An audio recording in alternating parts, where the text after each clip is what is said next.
President. Mr. President, I want to talk just for a few minutes this evening about my people in Louisiana. They are hurting. Inflation is gutting them like a fish. Disinflation, like all inflation, is man-made. And that man's name is President Joe Biden. President Biden has proven to be an inflation machine. Hey guys, welcome back to Capitol Insights. Today we're diving into a fiery speech by Senator John Kennedy that's got everyone talking. He's taking aim at President Biden's economic policies, and trust me, you won't want to miss these shocking revelations. Let's break down the key points shaking up the political landscape. Kennedy paints a grim picture of life in Louisiana under Biden's economy. The average family in Louisiana makes about $58,000 a year, but faces an extra $900 in monthly expenses. That's a whopping $10,800 a year. Kennedy's not pulling any punches here, folks. He says Biden's policies are directly responsible for this financial squeeze. Kennedy's throwing out some numbers that'll make your head spin. We're talking about price increases across the board. Groceries, gas, you name it. He's got data on everything from eggs to electricity bills. It's a sobering look at how inflation is affecting everyday items. Kennedy argues these price hikes aren't just temporary. He believes they're here to stay, and that's a tough pill to swallow for many Americans. Kennedy's shedding light on alarming trends in personal finance. We're seeing a spike in credit card debt and people dipping into their retirement savings early. It's a clear sign that folks are struggling to make ends meet. Kennedy's connecting these dots back to Biden's economic policies. Hey, if you're finding this breakdown helpful, smash that subscribe button. It really helps the channel, and you'll stay up to date on all the latest political breakdowns. Kennedy's not just throwing around accusations. He breaks down the difference between disinflation and deflation. Even though inflation is slowing down, prices aren't actually dropping. It's a subtle but crucial point that really drives home the impact on everyday Americans. Finally, Kennedy wraps up with a 1-2 punch. He criticizes Biden for not having a solid plan to tackle inflation. Then, he suggests that the only way to fix this economic mess is through voting. It's a powerful ending that's sure to resonate with a lot of viewers. Indeed, it did. Now, I realize there is a yawning disconnect between what President Biden says and what my people in Louisiana are experiencing. There is. President Biden says that the economy is just fine. He says the economy is just wonderful. And I'll tell you what my people say. My people say, with respect, Mr. President, you need to put down the bong. Because in our state, we are paying more to live worse. And we're not going to be able to retire because of you, Mr. President, until 4 years after we're dead. Louisiana is not a wealthy state, Mr. President. Our median household income is about $58,000. That's mom and dad both working, 2 children. $58,000. It's about $4,800 a month. President Biden's inflation is costing my people an extra $900 a month. That's not a year. $900 a month. $11,000 a year. My average family's making, once again, $58,000 a year. They've got to find, all of a sudden, an extra $11,000 a year. Since President Biden has been president, his inflation has caused the average family in Louisiana an extra $22,000.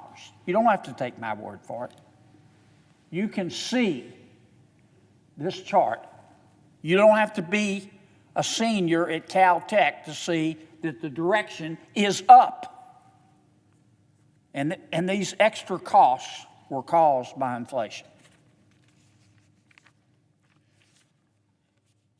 The prices of consumer goods in my state, on average, are up 20% since President Biden took office. Some are up a lot more, some are up a little less, but the average is 20%. Credit card debt is up 46%. The average credit card balance in Louisiana is now $5,800. When you're making $58,000 a year for a family of four, $5,800 is a lot. Delinquent credit card debt is up 11%, the highest in 12 years. We have had a record number of people who have had to take early withdrawals from their retirement accounts, Mr. President. The average electricity bill in Louisiana is up 28% since President Biden took office. Gasoline in Louisiana up 53%. Eggs 69%. Bread 28%.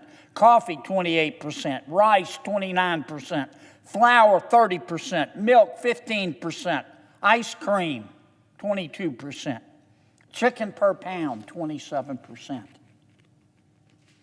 If you're a mom and dad and you're both working and you have maybe 2 car notes, certainly 1 car note, and a mortgage and 2 children, how can you afford this? You can't.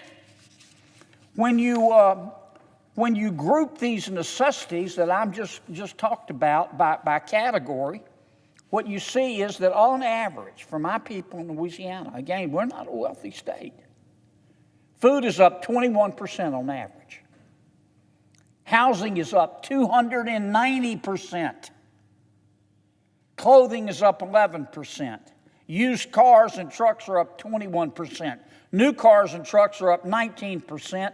And mortgage rates are up a breathtaking 156%. Now, President Biden has said, truthfully, and I agree with him on this, and I'm very happy that it happened, that inflation is coming down, and it is. But let me tell you the difference between inflation and prices. When inflation starts to go down, we call that disinflation. That doesn't mean prices are falling. That just means that prices are going up less quickly. At one point, we were experiencing 9% inflation. Prices were going up an average of 9% a year. Now it's somewhere in the 2 to 3.5% range. That means that prices are only going up 2 to 3% a year. Again, that doesn't mean prices are falling. That just means they're going up less quickly. That's a long-winded way of saying that disinflation, which I just described, is very different from deflation. Deflation is when prices fall. And these prices, the president leaves this part out. These prices, I'm sad to say, are permanent. They may not go up anymore if we can get inflation down to roughly 1 to 2%. But the higher prices are still permanent. And don't take my word for it. I can refer you to the testimony of both Treasury Secretary Janet Yellen and Federal Reserve Chairman Jay Powell, who both testified in the banking committee on which I sit. These prices are permanent. Mr. President, my people are really getting good. They're really getting good at barely getting by. And it hurts. It hurts deeply. President Biden's inflation in my state is a cancer on the American dream. And it didn't have to be this way. We tried to tell him. That if not only we, when I say many of my Republican colleagues, many of my Democratic friends did as well. Jason Furman, economic advisor to President Obama. I remember clearly, Dr. Furman, now at Harvard, said, with all due respect, Mr. President, you spend this kind of money, you're going to have inflation, and we did. And the worst part of this is that President Biden has no plan to get it down. None. And I regret to say, but I think the only place that we're going to find economic sanity in our country again is in the voting booth. Thank you, Mr. President. There you have it, folks. Senator Kennedy's explosive speech broken down into key points. From the struggles of Louisiana residents to the broader implications for the entire country, this speech is making waves. Whether you agree with Kennedy or not, there's no denying the impact of his words. What do you think about his arguments? Drop your thoughts in the comments below, and let's get a discussion going. Don't forget to like and subscribe for more political breakdowns like this. Until next time, stay informed and stay engaged.